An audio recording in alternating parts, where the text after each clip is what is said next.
Hello everyone, this is Team Brainiacs and I am Dipesh Adhikari. We are here for the team project update of week 4 of the SAT IS500. Today we will be discussing about the overview what we have done till now and what are the hardware requirements we need. So beginning with the problem statement.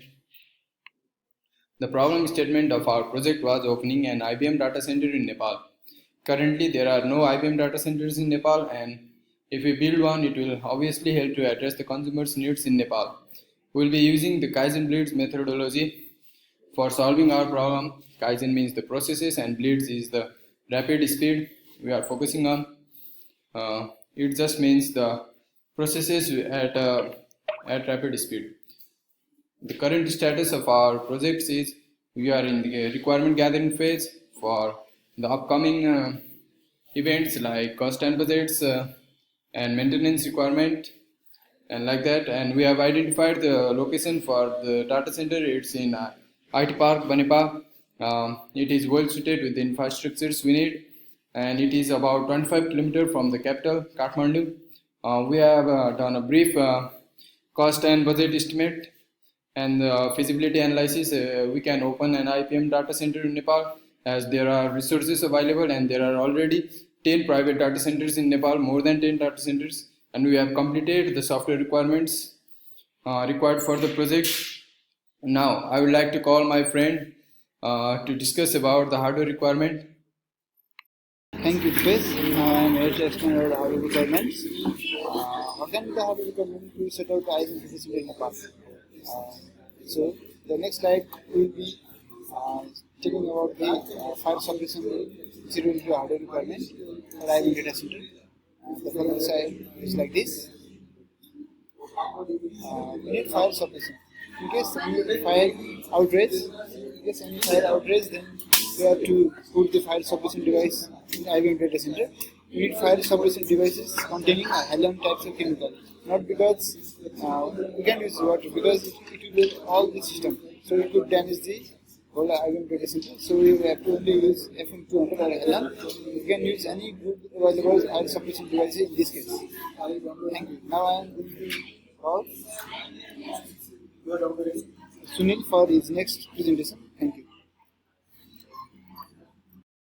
Hello, this is me, Sunil Parajuli, and I am going to explain about the power source required for IBM data center in Nepal. So speaking about the power source, we have some few list of sources that are available in Nepal. They are battery, generator, electricity, and flywheel UPS. Batteries. A battery is a clean and reliable source of energy, and it should be available at any point of time, because in case the generator or electricity fails, then it is used for backup. Around 150% of the energy source is powered by the batteries. So batteries is very essential, and we can have any type of batteries in Nepal.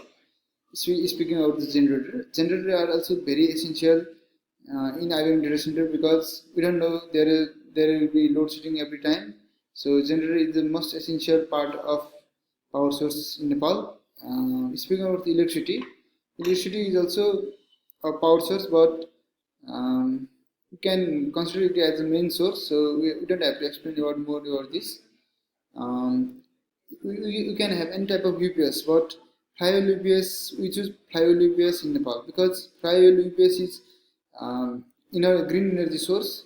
It uses another type of battery instead of lead battery. So flywheel UPS can store large amount of power, and it can be used easily in the data center.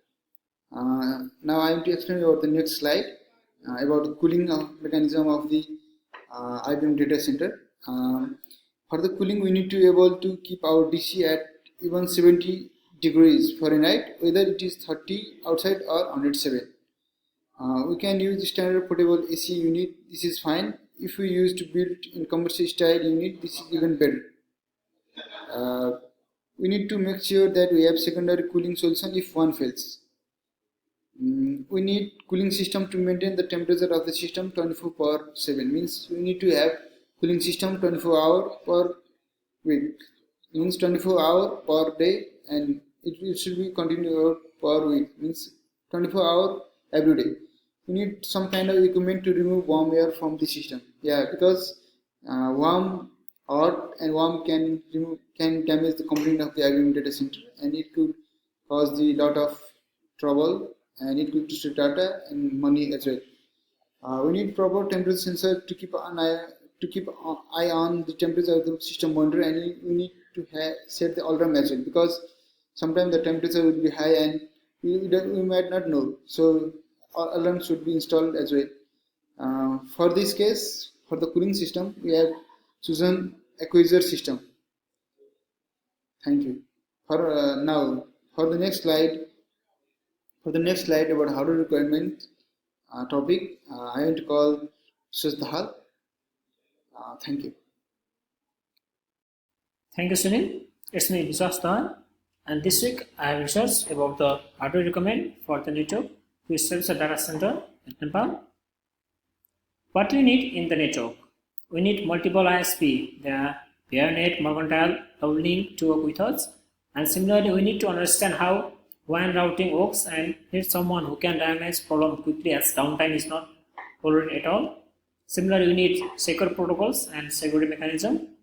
We need enough bandwidth. We are going to need ISP and IDS setup to check attack from the potential threats and DDoS mitigation as well. Similarly, about the security, we need to add surveillance camera to have real-time monitoring of our system. As well, we need to have retina scanner, fingerprint devices, red night vision CCTV systems, and we can have motion detection and optical detection system, and pin assist and sweep card system. And these are the requirements needed for the security. And for further, we will be collecting other requirements too. And now for further slide presentation, I'd like to request Pawan Raymaji. Thank you. Hey, hello everyone. This is Pawan Raymaji, and thank you, my friend Biswas Dal, for calling me to explain about storage and backup. And he talked about security and network. Now I'll be talking about storage and backup. Yeah, we need storage for our data center, and data center obviously needs huge amount of storage, and those storage are going to be like DAS, direct attached storage, NAS, network attached storage, and SANS, storage area network. And for backup, we need to back up all our configuration. We need to store all our backup information so for our security and different purpose. If we are hosting server, then we need to back up our data uptight. We need to test our backup services once in a while. For this case, we can have Backblaze or bottom line online backup services.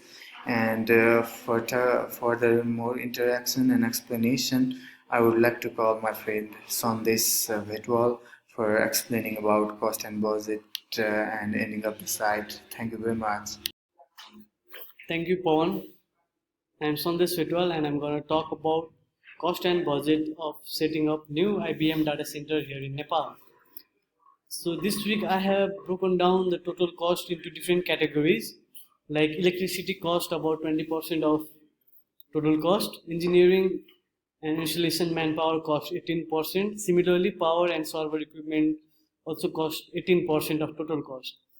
The facility space and service and maintenance both cost 15% each.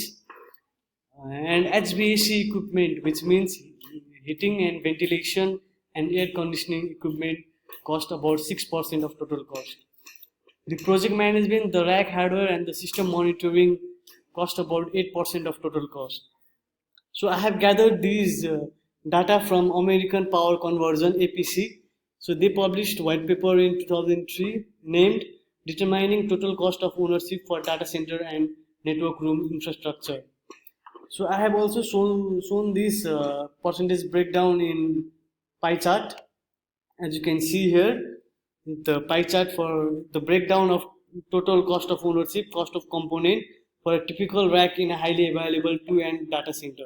Here the 2N means that every component duplicated means they have two component for every component, which provides us backup for every hardware we have. So I think that's it for today, and next week I'm gonna talk in more specific about cost and budget to require set up new data center here in Nepal. So if you guys have any queries, mention it in chat box or please mention it in comment box. So thank you for today. Thank you.